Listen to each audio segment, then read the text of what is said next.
Thank you. So just let me preface this by saying let's have a conversation rather than a presentation. Let's engage with a small group. So questions you got, just ask them. Might help everyone else, but I'll take you through a sort of framework of a discussion really about exit planning and valuations of your business.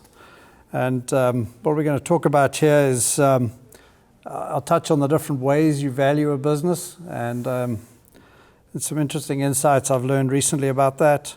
And then components of saleability. You know, it's all very well valuing a business, but can you sell it?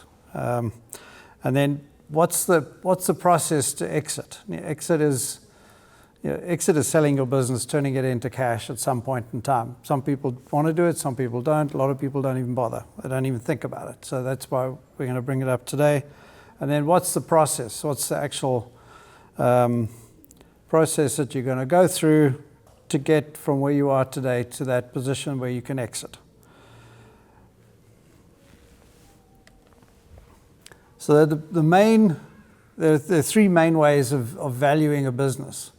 The simplest is an asset valuation. So if you take your IT business, you've probably got some computers and some servers, and that's it.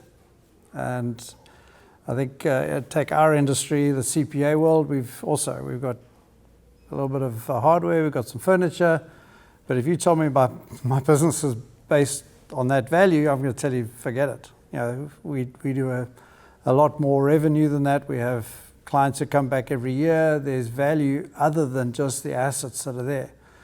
And so the trick for valuers is how do you determine what that is without having somebody there making an offer? So there's two ways we look at that. And it comes from the premise that a buyer is going to pay for a business what they think they can get from that business. What return can they get? If you go and buy a stock of AT&T, you know what return you can expect in terms of a dividend, and you have expectations on the growth in the share price. Well, it's the same with a small business. You look at the profits that the business can generate in the future. And so we have two ways of doing that. One is we look at a discounted cash flow. So because cash flow is king, you know, sales is vanity, cash flow is sanity. You want to turn your profit into cash flow, actual money coming into the bank every year, and then discount that at whatever you think is an appropriate rate to account for the amount of risk that you're taking. Remember, you go and put your money in a CD or you go and buy a treasury bond, you're pretty certain you're going to get that money back. You know, there's very little risk that you're not going to get your money back. You go and invest in Joe's liquor store down the road, he might go out of business. They may change the rules. They may not allow him to carry on trading, whatever. All sorts of things can happen. There's a big risk you won't get your money back. So you've got to your discount rate for that cash flow has to take that into account. And then probably this is the one that everyone's heard about is the multiple. What's the multiple I'm going to get on my business? If I sell my, my retail store, I'm told that I can get 1 times revenue. Well, those are rules of thumb that people have come up with in industries to speed up the calculation of what you think your business is worth. But they all come back to what is the profitability, what is the income that the buyer can make at a discount rate. And a multiple is the inverse of a discount rate. It's 1 over the discount rate is what your multiple is. So a lot of businesses, if you look at the multiples now, you're probably looking somewhere between 3 and 6 times earnings for a lot of businesses. But then you'll get businesses that have, like Alan's business, where you've got long-term repeat revenue. You could get multiples of 10 because that revenue's almost certainly going to come back next year. Those clients aren't going to leave. The biggest risk in your industry is the age of your clients. If you look at any book of financial planner or investment advisory work, they'll often quote the average age of the client, because those clients are in their 70s and 80s. That book's going to decline pretty quickly, and you don't know if you're going to get the kids work because they may have their own advisors they work with. So multiple of earnings varies depending on the type of business, but it is probably the most well-known way of valuing a business. And then the question is, can I actually sell the business? Because I've done this valuation based on what I think it might be worth, but could you actually sell it? And the well-known trick about that is the 3-week test. Can you go away, walk out of your business, go into the mountains, hike for 3 days or 3 weeks, and come back and you still have a business? Or has everybody left and they've just folded up shop and gone? So you've got to be in a position where you can walk away from the business and have it still keep running without you. And key parts of that is you've got to have a good management team. You've got to have good systems. And it's useful if you've got some sort of brand recognition. I wouldn't say that's essential, but certainly you have to have systems. There's one of our clients, it's pretty much him and his wife doing the admin. And he's fantastic. I mean, he's an incredible businessman. But could he pass that on to someone else? If he's not there doing the work, can that person who comes in do it as well as he can? And that's the risk you run. The buyer is not going to pay for the skill that they have. They're only going to pay for what you've got. Because their argument's going to be, well, why should I pay you if I could do it myself? Well, he's going to get something for it because he's got a book of business that he could start tapping into, not having to call. But it's worth so much more if you've got systems that you can leave the business to. So the first thing you do in exit planning. So exit planning is obviously how do I sell my business and get something for it? It's all very well saying, okay, maybe put it this way. There are a lot of people go into business as a replacement for a job.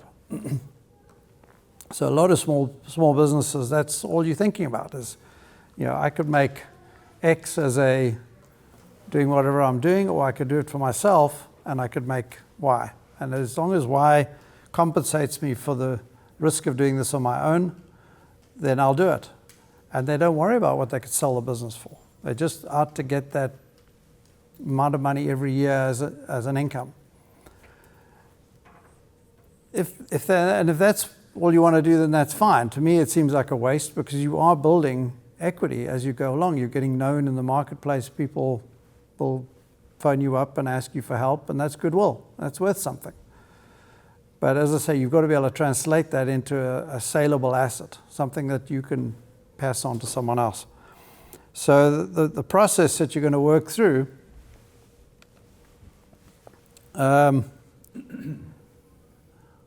is to start looking at where you are today. So the first thing is you've got to get a balance sheet and a P&L as of now and start doing some analysis on that P&L and balance sheet. What's your asset turnover? That's how quickly do you, like if you're in an inventory business, if you're a retail, for example, you want to have quick asset turnover. You want to sell that inventory out a couple of times a month. Some businesses, we've got a client they're in the car wash supply. They supply car wash and garage companies. He's got long lead times because it takes him a long time to get the stuff here, and then he has to keep it in inventory for a while, and they're big items, but he has big margins. So look at your asset turnover. Interesting thing, I don't know if anyone's heard of DuPont analysis, but it's an old theory, formula. It basically says that you can take your margin, that's how much profit you make as a percentage of sales. You can take this asset turnover, and you could take your debt, which is the third item there, the amount of gearing that you have in your business. And you can calculate from that what your business is worth. So all these things give you an idea of what your business is worth today, where you're at today. And that's the first part of the position audit that you need to do. The second, you need to look at your market. Have you got a good spread of customers, or are they all concentrated in a small area? In other words, you stand a risk of losing them. What's your order book look like? Have you got lots of orders waiting, or you just hand to mouth every month? And what are your competitors like? If you've got a lot of competitors, you're going to get a lower multiple because there are other people out there that the buyer could go and pick up. And then operations, as I mentioned, key part of selling a business is you've got to have operations. You've got to have a system that can run the business without you as the owner. And that involves SOPs, it involves IT, organizational charts. Get all those things together. That's step one in your exit planning process, so that you know where you stand today and you can get a value as of today. The next step is set an exit value. Come to your financial planner and say, Alan, what do I need to retire on? And Alan will give you a number, or you may know a number, or you may just, we had a client, first year they came in to see us, he sat down and he said, I want to sell my business for, I think it was $1 million or something. What do I need to make to sell for $1 million in 3 years' time or whatever? He had a figure. So we need a figure. It needs to be a reasonable figure, and you need to attach a time to it. So is it 5 years hence? Is it 10 years hence? Get that. And then build a strategy around that. What are you going to do to get there? And that's where you need to talk to your team to say, if I bump my sales up every year 25%, can I deliver on those sales? What margins can I make on those sales? Am I going to get the profit that's going to come back to the valuation model that's going to give me the multiple I need to get the value? Once you've got those numbers, you can do that future valuation, make some assumptions, see if you get to the number. If you don't, go back to the beginning, and keep the process going until you can get to the number that you need. And as I say, make sure that figure ties up with your financial plan, because a lot of the time, small business owners don't have a pension. This is their pension. So, the value that you get from your business is what you're going to hopefully liquidate and live off for the rest for your retirement. And then the final step is, how do you actually make this happen? Obviously, you've got to start right away. Don't waste your time. You've got to get the systems in place right away. So you need to make sure your accounting is there. I know everyone hates accountants because it's tax and it's detail and it's stuff I don't want to hear. But you need to have regular feedback on what's going on in your business. Not just the accounting, but on the sales side, the marketing side. Am I getting, you should know on a monthly basis what your customer spread is like. How many customers generate 80% of your revenue and how many generate 20% of your revenue? Could you afford to lose customers?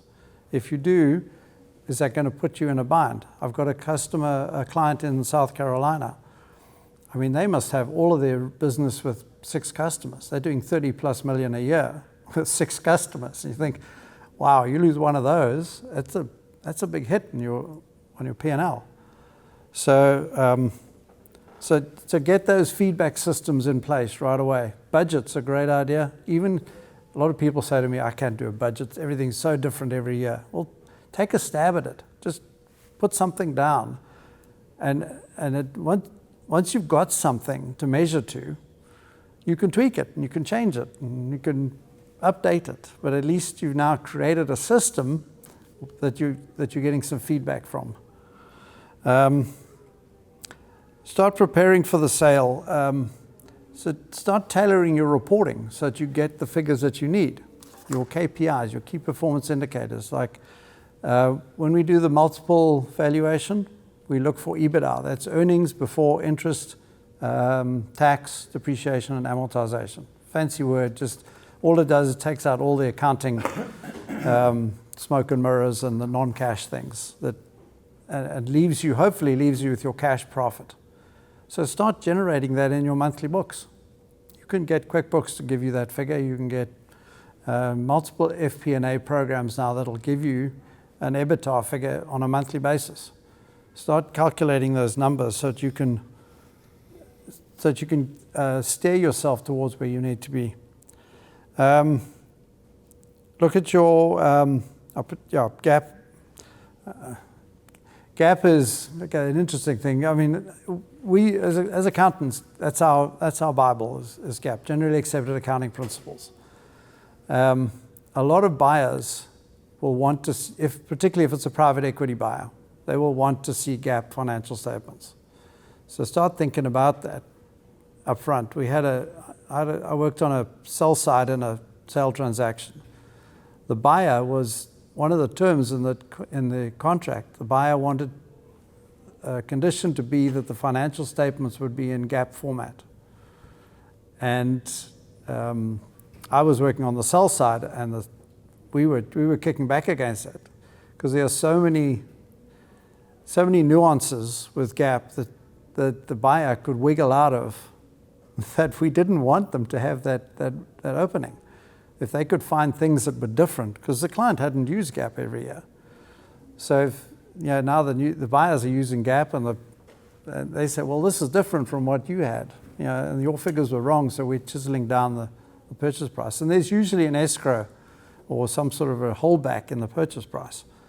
And that's what they go for. Private equity companies will employ a team to make sure that balance of the purchase price doesn't get paid.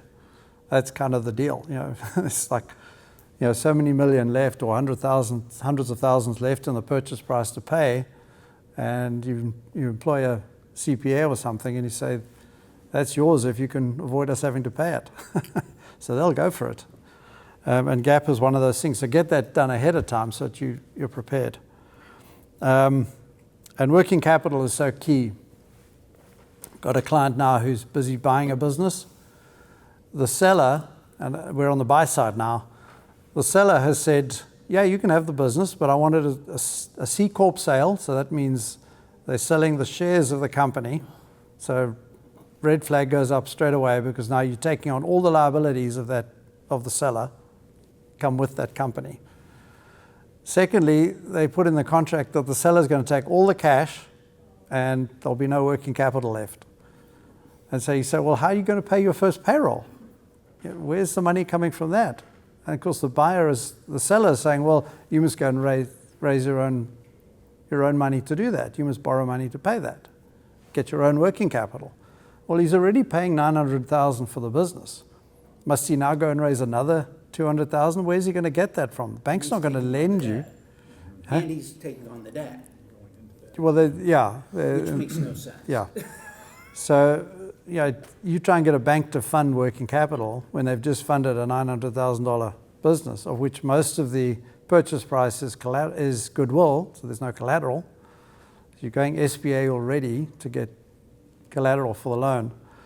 So, working capital is important.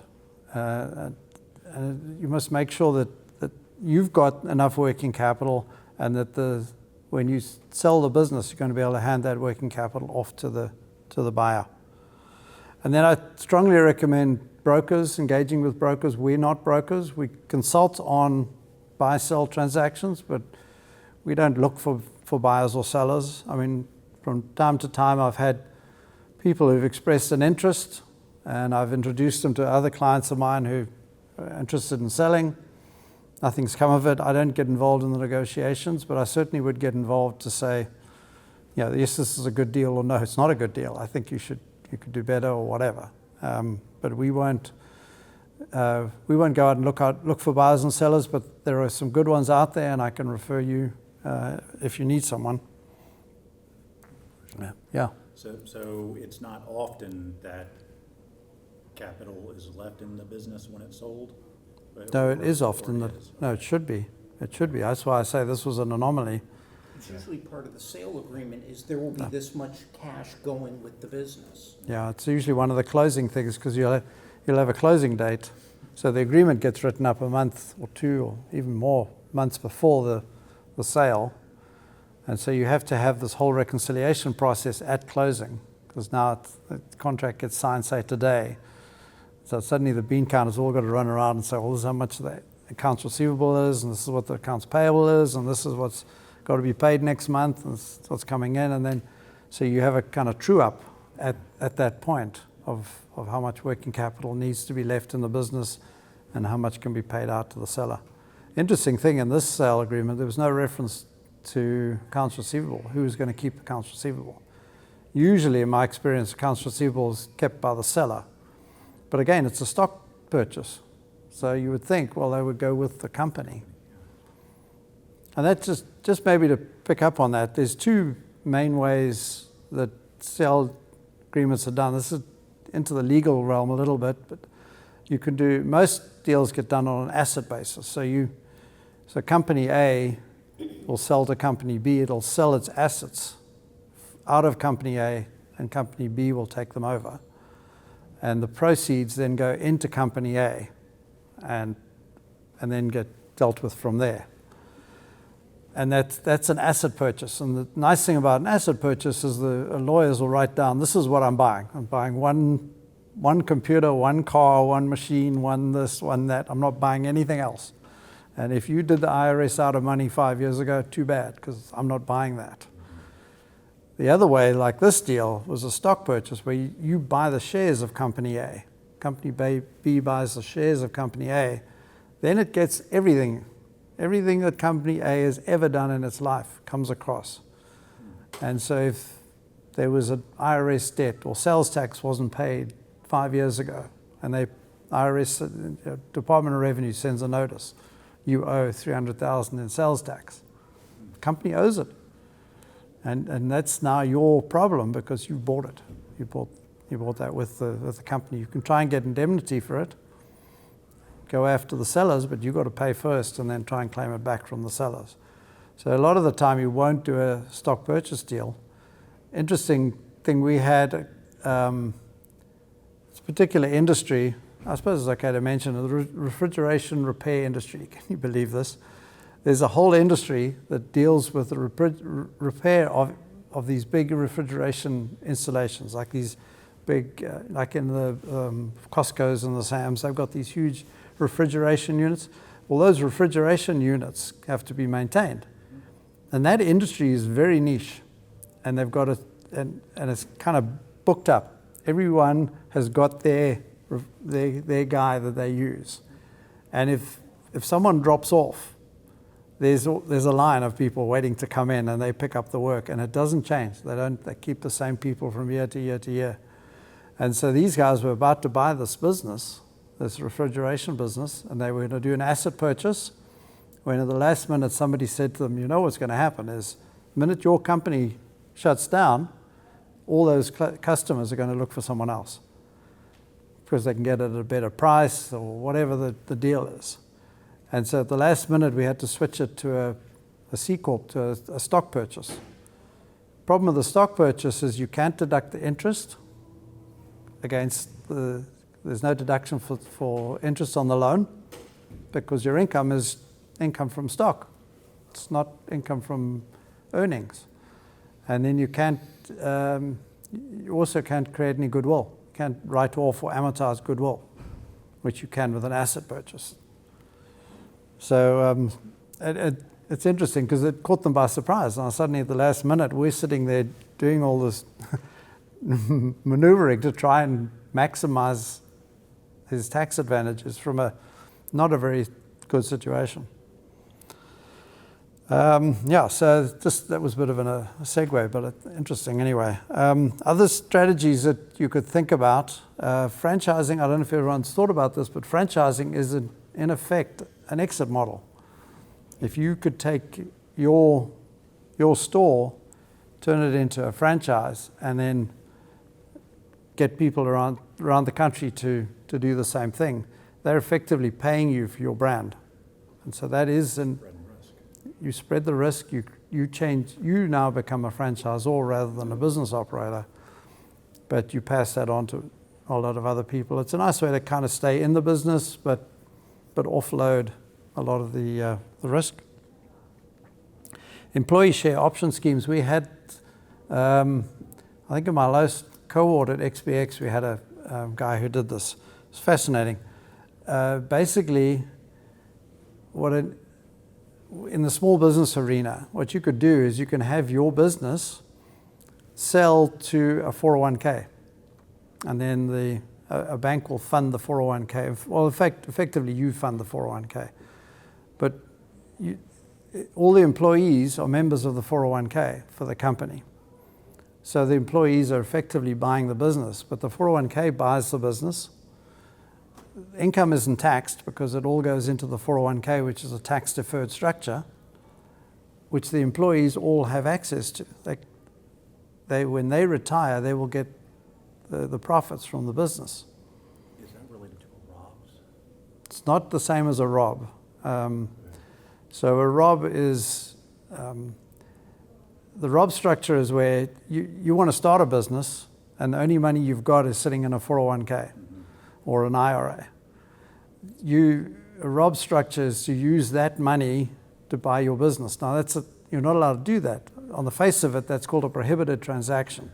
If the IRS doesn't like the way you're doing it, they will treat that as a distribution, which means it becomes fully taxable. Whatever you paid for your business is fully taxable in the year that you made the acquisition. And if you're under 59.5, you pay the 10% penalty on top of that. So you got to be really, really careful.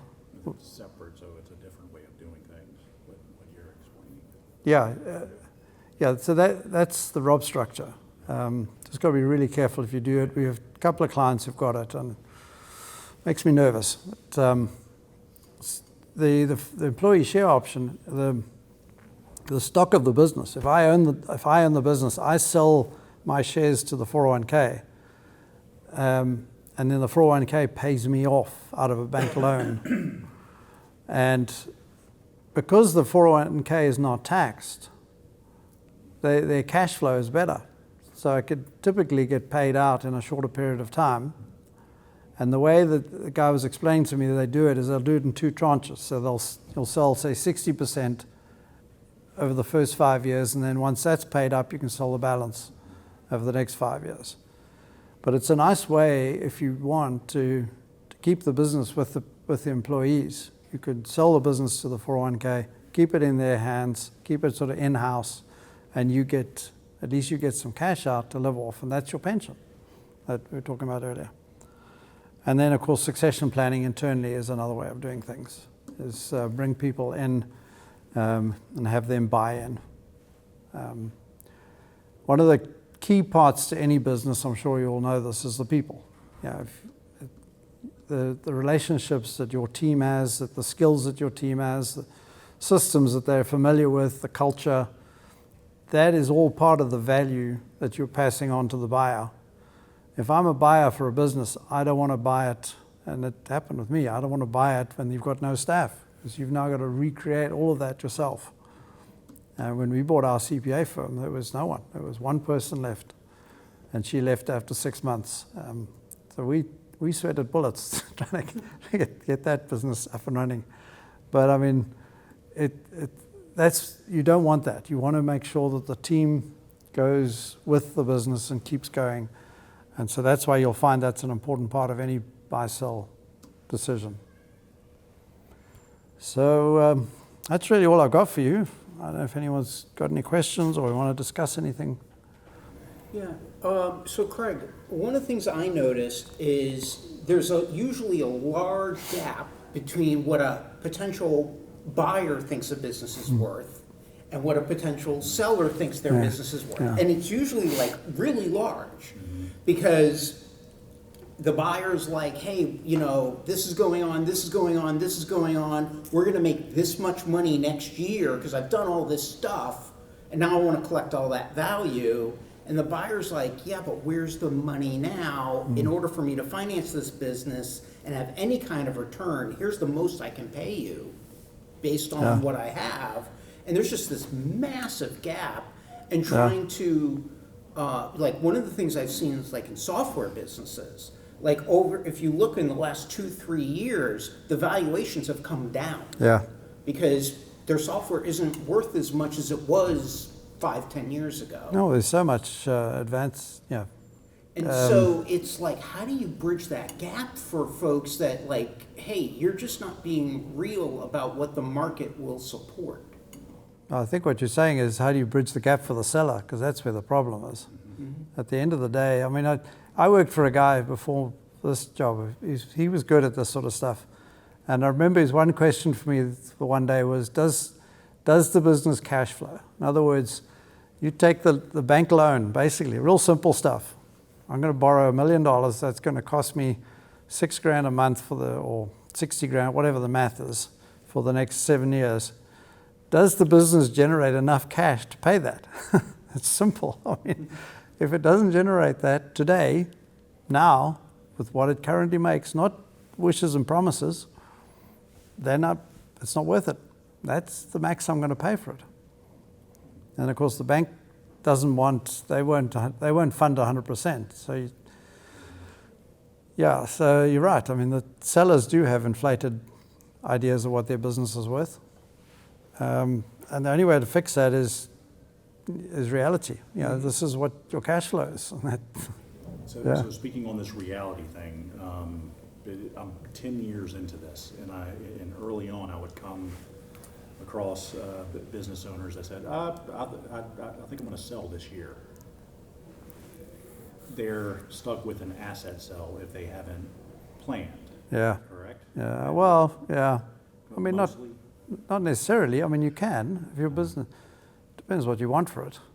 Right. If you've got a good business and it's making good cash flow, and you can go sell it straight away if you want. But are you going to get the price that you want? So in order to prep them, which is to get them speaking with somebody like you, Yeah. to look at the books and to make it as efficient as possible, what's the bare minimum? 3 years to get that looking good? Or I think that, well, it depends. But I mean, I was going to say 5, but you could probably do it. ideal. Yeah, I think it would take 5 years. Okay.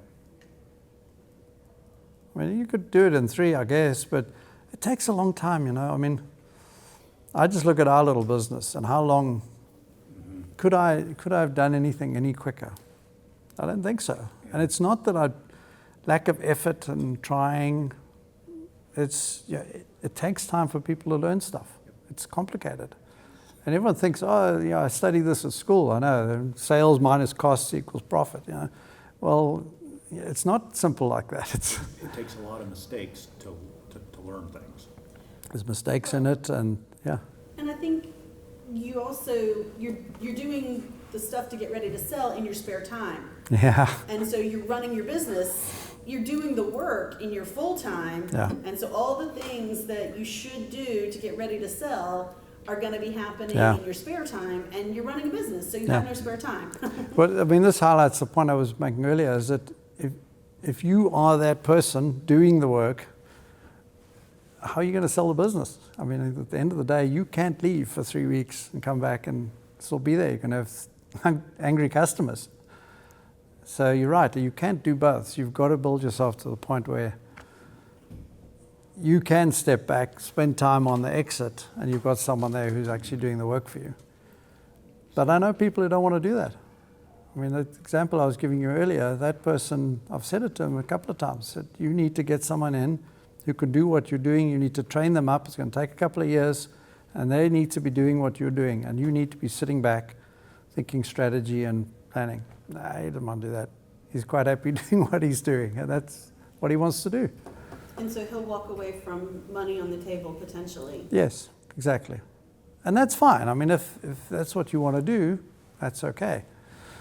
Is there any so I've had a couple of clients that said, yeah, I'm going to leave, I'm going to sell to this guy that's been working for me for 15 years. We came up with a number, and I'm like, how did you come up with that number? So we just came up with it. Is there any verbiage that I can use to try to get them to talk to somebody like you, or if they are Well, I okay think with that? Well, the first thing is just, what are you really worth? Yeah. Yeah. I mean, it's not going to... let me tell you this, because it came up. I forgot to mention it. There's a company called Biz Equity. Actually, there's a thing called, even you may have seen Biz Buy Sell. It's a .com, I think, is a broker website. They even have a valuation portal or thing. But Biz Equity have got a system where you can go online, you can plug in your figures, and it'll churn out a valuation for you. And I mean, there's a subscription or something. I think they subscribe it to people like ourselves, and then we can offer it to our clients at whatever price we choose to pay for it. But they don't use any of these 3 methods I was telling you about earlier. So that we do accredited valuation. So my whole shtick is that if the valuation I give you, I'm prepared to defend it. It scares me. I don't want to do it. But I've had one case where I did a divorce and the attorney phoned me and said, "Oh, you're going to be questioned." Oh my God, what have I done? But yeah, these biz equities and stuff, they don't do that. But you can get a valuation. A broker will give you a valuation. Yeah. And it's sort of back of an envelope. That's what you're worth. What's the name of the guy who used to be with us? Randy. Randy would do that for people. Yeah. And brokers will do that. And that's great. That's fine. They know the market. They know the industry. They can give you a number.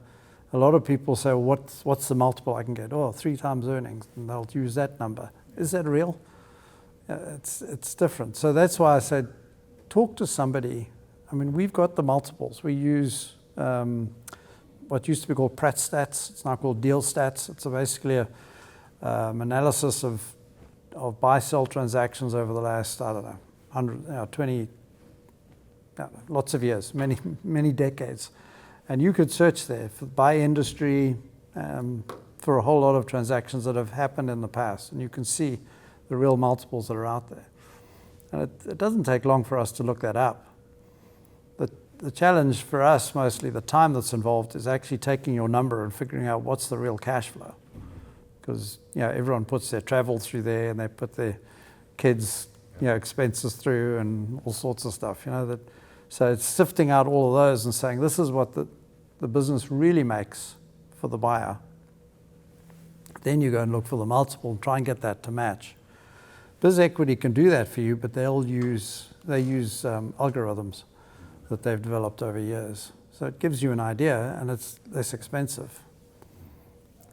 But that is an alternative. Yeah, anything else? Well, thank you for your attention.